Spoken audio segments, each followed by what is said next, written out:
It's interesting what you said about feeling beloved, because that's kind of a new thing for me. I did not really feel that before. It was something that I could say, but not really believe.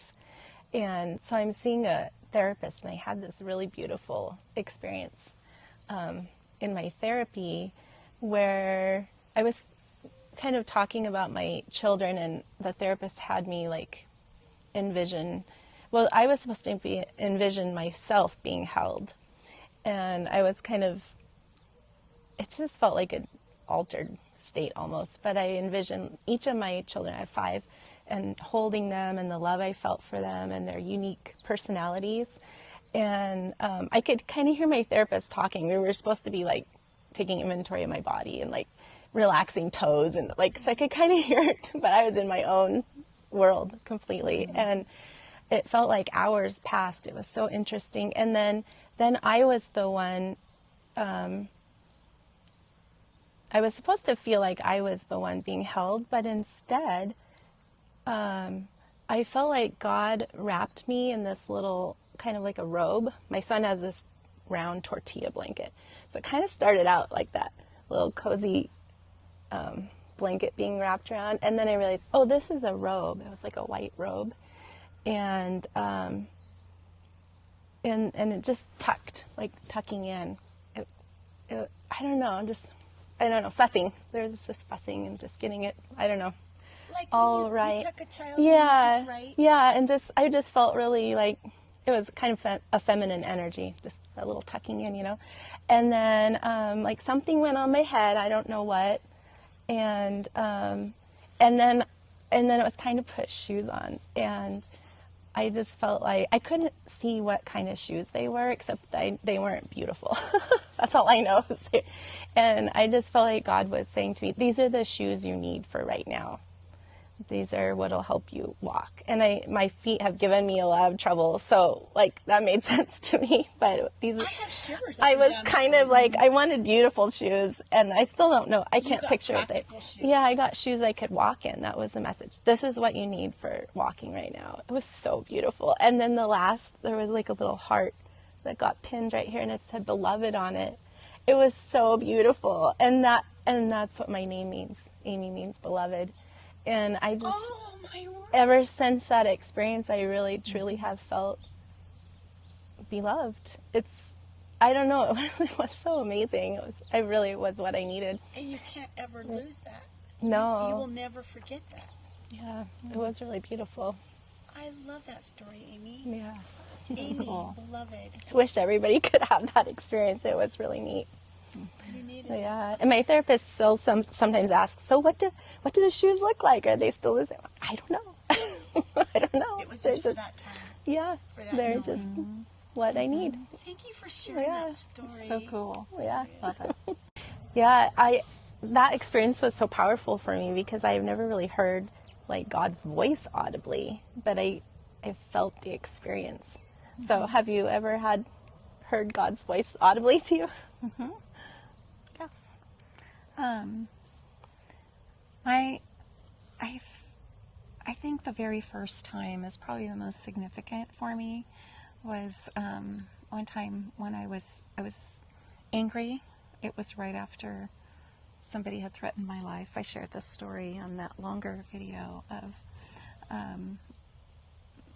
Jim Johnston, who was one of the guys that Eldon Tenniswood used to use in California to get things done, had said to me that he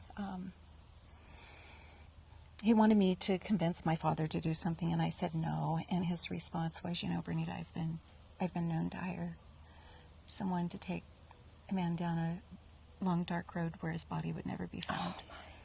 And my response was, Jim, you do what you need to do.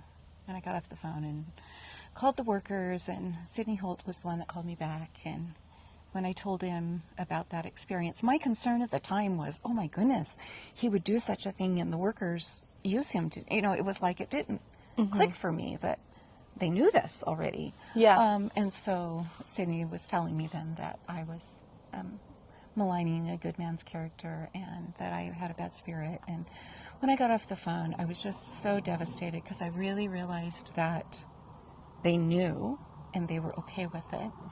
And it just shook my faith to the core. So I was like screaming out the window, like, are you there, God? Do you care?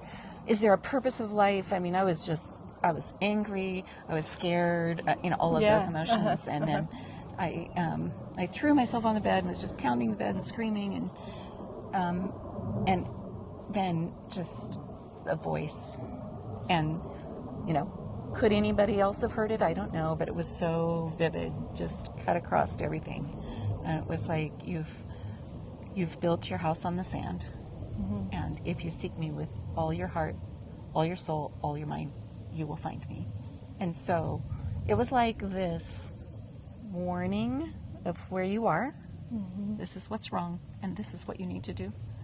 And immediately I felt complete and utter peace. It was like the crying stopped, the screaming. It was just like awe and wonder of like, oh.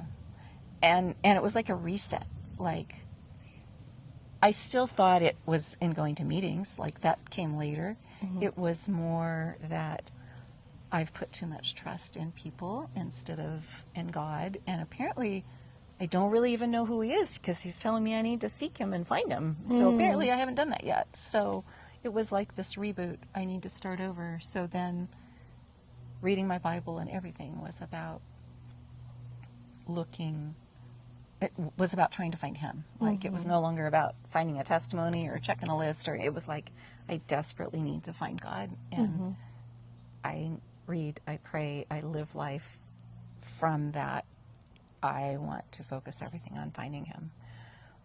And again, when God speaks to you, or in what you just said, I see that as a God speaking to you he made himself manifest and known to It wasn't you. an audible voice, but it was a manifestation. It was an experience that cannot be taken away from you. You experience that. It's yours. Yeah, and that's true. that was, for me, that experience with God, that was vivid, that was real. I know he is because of that experience.